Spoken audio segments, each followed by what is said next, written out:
Ford is not just a name on the hood of a car. Ford is an idea that changed the way the world moves, works, and thinks. Before cars became an everyday reality, they were a luxury reserved for the wealthy and privileged. The streets belonged to horses, and travel was slow, exhausting, and limited.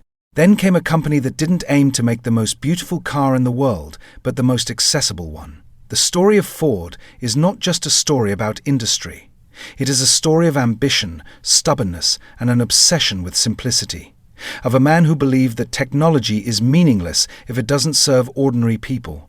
Of a company that, from its very foundation, transformed factories, workers' lives, and the entire economy of the 20th century.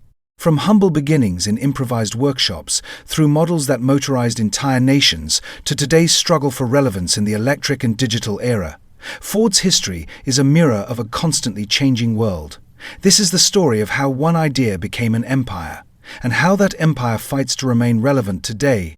Behind that idea wasn't a corporation or a team of experts, but one man obsessed with machines and motion.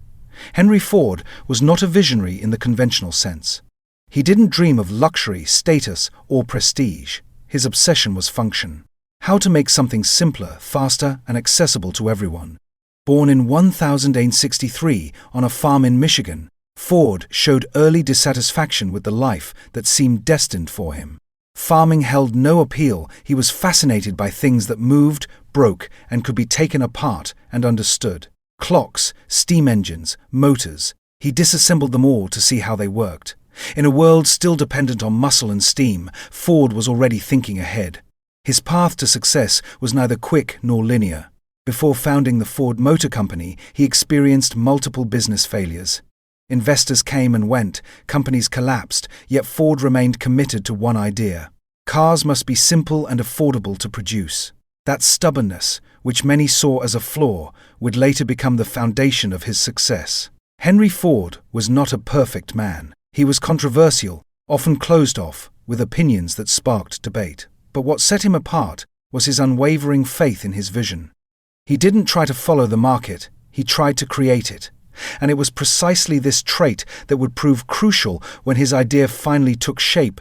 That vision finally found its chance at the beginning of the 20th century. After years of trial, error, and disappointment, in 1903 Henry Ford founded the Ford Motor Company. At that time, the automobile was still not the future. It was an experiment. Dozens of small manufacturers were trying to build something the market didn't yet demand, and most of them quickly disappeared. Ford's company did not start with grand ambitions. The first workshop was modest, resources were limited, and investor confidence was fragile. The earliest models were not revolutionary, but they were reliable. And it was this reliability that set Ford apart. While others built complicated, expensive machines, Ford insisted on simplicity and durability. The early days of the company were marked by constant struggle for survival. Financial pressures, technical problems, and disagreements with partners shadowed every step. Yet, unlike his competitors, Ford thought long-term. He didn't want to sell a few cars to the elite, he wanted to sell them to millions. During this period, it became clear that Ford Motor Company would not follow the established rules of the industry. Every decision, from design to production, was guided by one question: how to make this car accessible to as many people as possible. And that question would soon lead to the model that would change history forever. Both the company's and the world's answer to that question arrived in 1908. The Model T was not designed to impress, but to endure.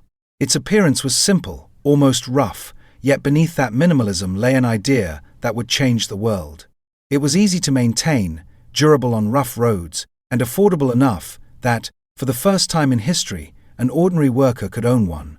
The Model T didn't just change the car market, it changed everyday life. People could suddenly travel farther, faster, and more often. Cities expanded, rural communities became connected, and the concept of distance itself began to lose meaning. The car ceased to be a status symbol and became a tool. The success of the Model T was no accident. Ford realized that true revolution lay not in design, but in production. Instead of making a few cars for a lot of money, he decided to make many cars for little money. The price of the Model T dropped year after year, while sales skyrocketed to unprecedented levels. Soon, the Model T became ubiquitous. More than a car, it became a symbol of a new era, an era of mass mobility. But for that idea to truly thrive, Ford had to change not just the product, but the very way it was made. To produce cars in the quantities he envisioned, Ford had to break the industry's existing rules. The solution wasn't faster workers, but a smarter system.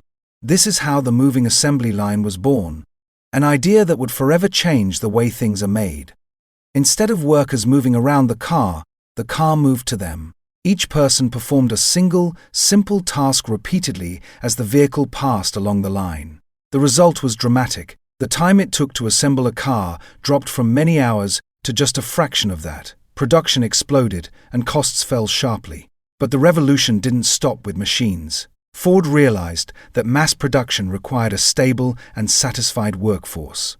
He introduced a $5 daily wage, double the average at the time, and shortened working hours. For the first time, workers could afford the very cars they were producing, yet this system had a dark side. The work became monotonous, exhausting, and left little room for creativity. Critics argued that Ford's factories were turning people into extensions of machines. But regardless of controversy, one thing was clear: the industry would never be the same again. As production grew, so did the instability of the world around Ford. The early 20th century brought wars, economic collapses, and uncertainties the industry had never faced. World War I changed the priorities of entire nations, and the Ford Motor Company found itself at the center of this upheaval. Factories that had once produced automobiles began making military vehicles, engines, and equipment essential for the war effort. Between the wars came a period of rapid growth, but also the illusion of stability. When the Great Depression hit America, demand plummeted, factories slowed, and millions of people lost their jobs. Ford, once a symbol of progress and security, now faced the harsh reality that even mass production does not guarantee survival. World War II brought an even greater shift. Ford's factories became part of the war machine, producing planes, tanks, and military equipment in unimaginable quantities. The company again proved its adaptability, but at the cost of straying from its original mission. Cars were no longer the focus. Survival and national interest were. When the war ended, Ford emerged stronger, but changed. The world it faced was no longer the one Henry Ford had known. The market had gone global, competition had intensified, and consumers had become more demanding. Ahead of the company lay a new challenge: how to remain relevant in a world moving faster than ever.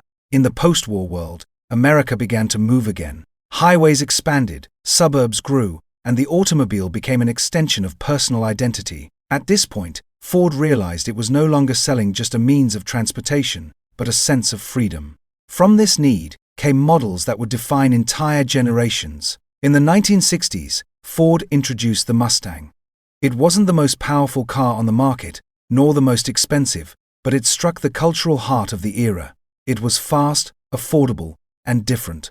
The Mustang became a symbol of youth, rebellion, and the American dream. A car not just for getting from point A to point B, but for making a statement. At the same time, Ford was building the foundation of long-term stability, the F-Series. While sports cars captured attention, pickup trucks were conquering the market. Reliable, strong, and designed for work, these vehicles became an indispensable part of the American landscape. Decades later, the F-Series would remain the best-selling truck in the United States. This period marked the peak of Ford's cultural influence. The company was no longer just a car manufacturer. It was part of everyday life, a symbol of a time when progress seemed inevitable. Yet beneath the surface, challenges were already mounting.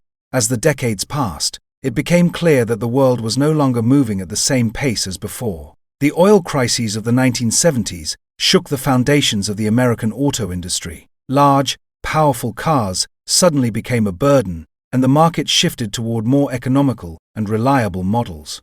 Ford, accustomed to dominance, had to adapt faster than ever. At the same time, competition was intensifying. Japanese manufacturers offered vehicles that were more fuel-efficient, higher in quality, and often more reliable. European markets had their own rules, and globalization erased the protective boundaries that once shielded American giants. Ford made miscalculations, launched unsuccessful models, and made decisions that proved costly. The 2008 financial crisis was the ultimate test. While other major automakers sought government bailouts, Ford chose a different path. Previous restructuring allowed the company to survive without direct bankruptcy, but at the cost of closing factories, selling off brands, and laying off thousands of workers. It was a painful but necessary cut. These setbacks revealed the core problem. Ford could no longer rely on past glory. The world had changed, consumers had changed, and the industry had entered a new phase. The company now faced a question that would define its future: how to survive in an era that no longer forgives mistakes. Today, more than a century after the first Model T, Ford stands at the crossroads of past and future. The company that once defined mass production now faces the challenge of electrification and the digital revolution. Electric models like the Mustang Mach-E and the F-150 Lightning are not just technical achievements, they symbolize the transformation of a brand that must adapt to a world no longer dependent solely on gasoline and steel. Ford now competes with entirely new players. Tesla has redefined the concept of an electric car, while Chinese manufacturers are gradually capturing the global market. At the same time, old challenges remain: reliability, efficiency, and the brand identity that customers recognize and trust. Every decision must balance heritage with innovation, between what Ford once was and what it must become. Yet what remains unchanged is the spirit of Henry Ford. The idea that cars should not be a privilege, but a right for every person. Only now, that idea must be applied in a world where technology is reshaping everything, from how we drive to how we think about energy and sustainability. In the end, Ford today is more than just a car company. It is a symbol of an era, a reflection of the changes America has undergone, and a map of an industry that shaped the world. From humble workshops, through the revolution of the assembly line, to the electric future, Ford's story shows how an idea can endure for centuries, if it adapts carefully to the times while holding firmly to its foundations. The journey of Ford is a reminder that innovation and vision are inseparable from resilience. It is a story of transformation, struggle, and reinvention, a story that continues to unfold as the company navigates the challenges of the modern world. From Henry Ford's simple dream to the high-tech, electrified vehicles of today, the legacy remains: a belief in accessibility, progress, and the power of one idea to change the world.